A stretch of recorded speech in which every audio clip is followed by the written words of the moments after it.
30 দিনে 1 লাখ টাকার সেল চ্যালেঞ্জের আজকে হচ্ছে ৪র্থ দিন। আর আজকে কত টাকা সেল করলাম এবং তার পাশাপাশি হচ্ছে কিছু সমস্যার সম্মুখীনও হয়েছি।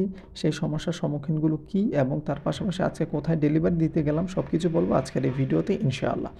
তো আপনারা অনেকেই সর্বপ্রথম আমি এই বিষয়টা ক্লিয়ার করে রাখি। আপনারা অনেকেই জানতে চাচ্ছেন ভাই আপনার এই ফুড কার্টটা মূলত কোথায়? এটার এক্সাক্ট লোকেশনটা কোথায়? এটা হচ্ছে আপনারা সাইনবোর্ডে যদি আসেন, সাইনবোর্ড থেকে নেমে মানে কুমিল্লা ঢাকা মহাসড়ক হয়ে আরকি।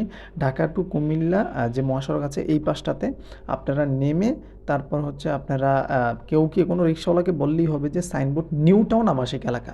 যেটা হচ্ছে জামিয়া ইব্রাহিমিয়া মাদ্রাসার হচ্ছে উত্তর পাশে আপনারা আসলেই হবে নিউ টাউন আবাসিক এলাকার ৫ নাম্বার রোডের মাথায় আপনারা আসলেই আমার এই ফুড কার্টটা পেয়ে যাবেন। তো প্রথমত যে সমস্যার সম্মুখীনটা হয়েছি সেটা হচ্ছে আমাদের লাইটটাতে মনে হচ্ছে সমস্যা হয়েছে। আমাদের কারেন্টের লাইনে সমস্যা না, লাইটের সমস্যা আমরা সেই জিনিসটাই আমরা আইডেন্টিফাই করতে পারছিলাম না। আমরা অনেকক্ষণ ট্রাই করার পরে পাশে একটা দোকানে চলে গেলাম আসলে লাইটটা জ্বলে কিনা সেটা চেক করার জন্য। যেহেতু আমাদের এই সমস্যাটাই আজকে সর্বপ্রথম হয়েছে। তাই আমরা সেইখানে হচ্ছে চেক করার ট্রাই করলাম। তো চেক করতে গিয়ে আমরা যেটা বুঝতে পারলাম সেটা হচ্ছে আমাদের লাইটে কোনো সমস্যা নাই। আমাদের সমস্যাটা হচ্ছে আমাদের তারে কিংবা আমাদের সকেটে। আমরা ভাবলাম যে এটা হবে। তো আমাদের সকেটে সমস্যা ছিল এবং তারে সমস্যা ছিল। এখানে তারটাও লুজ ছিল এবং তার পাশাপাশি হচ্ছে আমাদের সকেটটাও নষ্ট হয়ে গিয়েছে। তো আমরা হচ্ছে সকেটটা নতুন লাগালাম এবং তার পাশাপাশি এইখানে হচ্ছে আমাদের যে তারের যে গোড়াটা আছে সেটাও আমরা একদম সঠিকভাবে লাগাই তারপরে এলাকার এক ছোটো ভাই সে আমাকে হেল্প করলো। তো সে হচ্ছে এটা ঠিক করে দিল। আসলে এটা ঠিক করতে করতে আমাদের সন্ধ্যার পর হয়ে গেছে, মাগরিবের পর। তাই একটু বেচাকেনায় একটু সমস্যা হয়েছে। তো আমি আপনাদেরকে বলবো আপনারা হচ্ছে সর্বপ্রথম আপনাদের কারেন্টের লাইনটা ঠিক আছে কিনা আপনারা সবসময় এটাকে আপনারা খেয়াল রাখবেন। আসলে যদি লাইটই যদি না থাকে তাহলে আপনি বিজনেস করবেন কীভাবে? তারপরে হচ্ছে আমাদের এক ছোটো ভাই আসে তাকে হচ্ছে একটা ফ্রেঞ্চ ফ্রাই দিয়ে দিই।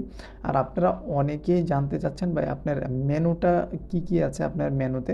মেনুটা ইনশাআল্লাহ আমরা আপডেট করেছি। এটা আমরা কালকে ইনশাআল্লাহ আপনাদেরকে বলবো আমাদের মেনুতে কী পাওয়া যায়। তো আপনাদের সর্বপ্রথম হচ্ছে আপনারা অনেকে আমাদেরকে কমেন্ট করেন এবং অনেকে হোয়াটসঅ্যাপে নক দিয়ে বলছেন ভাই আমরা একটা বিজনেস শুরু করতে চাই। দেখেন ভাই আপনার যদি ইচ্ছা শক্তি থাকে আপনি নেমে যান। আমাকেও অনেকে অনেক কথা বলে। এই যে আপনারা অনেকে আমাকে উৎসাহ দিয়েছেন ভাই কেউ কিছু বললে আপনারা কিছু মনে করবেন না। আপনি আপনার কাজ চালিয়ে যান। তাই আমি সবার কথা কান না দিয়ে আমি আমার মতন এগিয়ে যাচ্ছি। একটা ডেলিভারি আসছিল।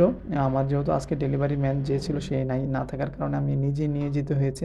নামাজের টাইমে আমি নিয়ে গেলাম। গিয়ে হচ্ছে ভাইয়ার একটা মিট বক্স এবং তার পাশাপাশি হচ্ছে একটা ফুচকা ছিল। তো ভাইয়াকে হচ্ছে এটা দিয়ে তারপর হচ্ছে আমি দোকানে চলে আসলাম। আর আজকে সেল হয়েছে আলহামদুলিল্লাহ ৳২৯৮০ আজকে সেল হয়েছে। যেহেতু লাইট থাকলে আমার মনে হয় আরও একটু হতো। তারপর আলহামদুলিল্লাহ ভালো হয়েছে। দোয়া করবেন ইনশাআল্লাহ।